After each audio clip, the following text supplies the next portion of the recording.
Community organizing is a way for people lacking political power to join together with others to get things done. They can ignore one person. They might be able to ignore a few people, but they can't ignore a crowd of people with a clear message. It's bringing people together to let them feel their own power, their own strength. That is, to empower them to change their lives. It's a way to make change. It's a way to get political power for people and groups who don't have political power. The people that make the decisions that affect my life and the lives of other people like me are only paying attention to people that join together into groups. If you're not organized, basically you don't exist in this community. I'm here to make sure that people get involved, register, vote, and organize around what we need and want in this city, county, and state, and nation. What if Rosa Parks had gotten up? What if Martin Luther King decided not to get involved in the civil rights movement? What if President Johnson decided not to sign the Bill of Rights? Activism means that you not only go to your friends and family, you go to everybody, even the people who you don't know and the people who you don't love, or the people who are mad at you, you still help them, you know? These federal cuts are going to impact young people with disabilities. We're basically at risk of moving backwards if these cuts go through. Instead of young people being able to continue to get educations and to be integrated members of the community, we're being put at risk of institutionalization. I'm here today to speak on behalf of CID, the Independent Living Resource Center in San Francisco, and on behalf of people with disabilities all around the nation, to deliver a message to DC today that safety nets such as Social Security, Medicaid, and Medicare truly matter. The Disability Rights Movement has drawn insight and inspiration from so many other movements that have shown us the power of community organizing.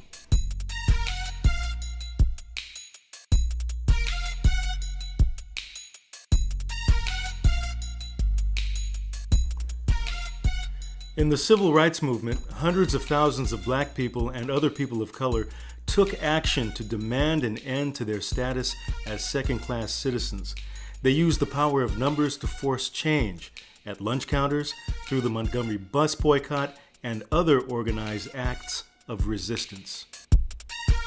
First, I can remember as a child in the 60s during the Civil Rights Movement, it took collective action to get changes started. You know, it took a collection action in 1950s to get the equal Brown versus Board of Education appealed.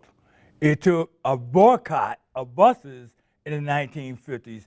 It took a all-out movement to get African Americans the right to vote and have civil rights as everyone else. So the movement is moving forward. It's a process that takes longer than what people realize. So as I suggest to them, don't ever give up, don't ever give in. When AIDS ravaged the gay community in the 1980s and government did nothing, families and friends of those affected said we must act, and through massive protests and media efforts, they demanded attention.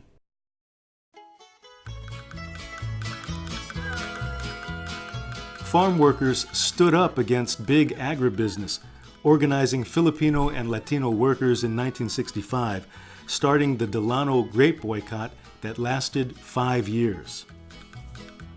The fragrance of resistance through organizing rose from the labor camps in the California fields where Filipino workers had worked the soil for decades.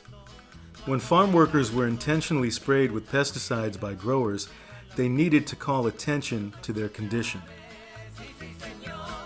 They organized a 340-mile march that took 45 days to walk from Delano to Sacramento. Their organizing and direct action eventually led to a contract between workers and growers and the eventual formation of the United Farm Workers Union under the leadership of Larry Itliong and Cesar Chavez. Through a powerful sit-in, disabled activists fought for implementation of Section 504 of the Rehabilitation Act, which says that any program receiving federal funding must be accessible to people with disabilities.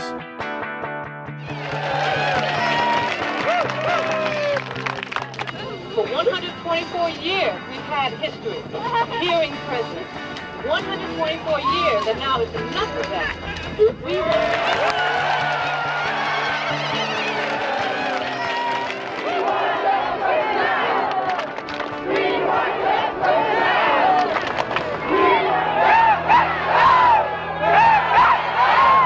By a deaf president at Gallaudet University, that represents the whole world being inspired.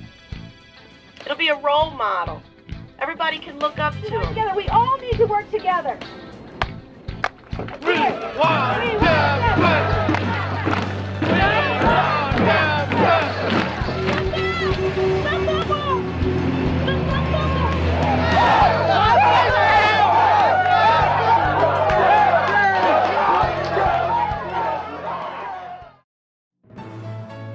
In recent years, the economic recession and declining corporate taxes have pushed people with disabilities and seniors into the streets to protect programs that people depend on for survival. We have enough of nothing. Personally speaking, I'm so broke I can't even afford to go window shopping. That's the life that we live, and people have to understand that. But mostly, we have to understand that. These are folks who have given their all many years for all of us, and now it's time for us to say thank you. This senior tsunami is the most beautiful, powerful outpouring of energy from the senior community. People are fighting for their lives. And we just have to come out like a big wave onto the beach. Maybe they'll get the message. I'm concerned about food for seniors. I'm concerned about health care for seniors. I mean, how do you survive if you can't eat? If we lose $37 a month, then that's everything. I mean, that's medicine, food, you know, it's not liquor, it's medicine and food. And we do need the money that they're taking from us. We really got the power. In 2010, Arnold Schwarzenegger was governor of California, and he proposed another round of really horrendous budget cuts, targeting a lot, programs that helped people with disabilities maintain independent living. The decision was made by a number of activists in the community, disability rights activists and allies, to form a tent city occupation as a protest of the state budget cuts. And it started in the summer of 2010, and we went for a month living on a median strip in South Berkeley, and it gathered a tremendous amount of support from the community and became a galvanizing action that started Cuido, which is an ongoing street activist grassroots organization fighting for the rights of people with disabilities. Community organizing is not all about protests. It is about people coming together based on their self-interest and using the strength of community to build power and make change. It could be registering voters, getting a petition signed, holding an accountability session with an elected official, or all sorts of creative actions.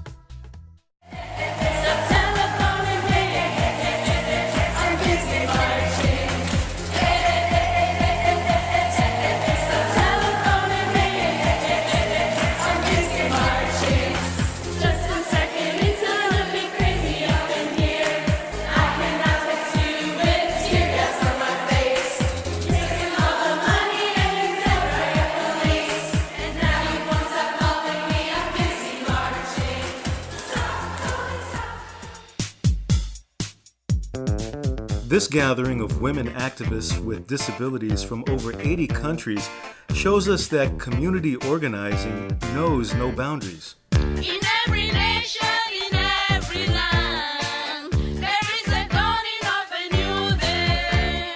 No more separation, we are hand in hand. We are the dawning of a new way. We're loud, loud, loud, loud, passionate, loud.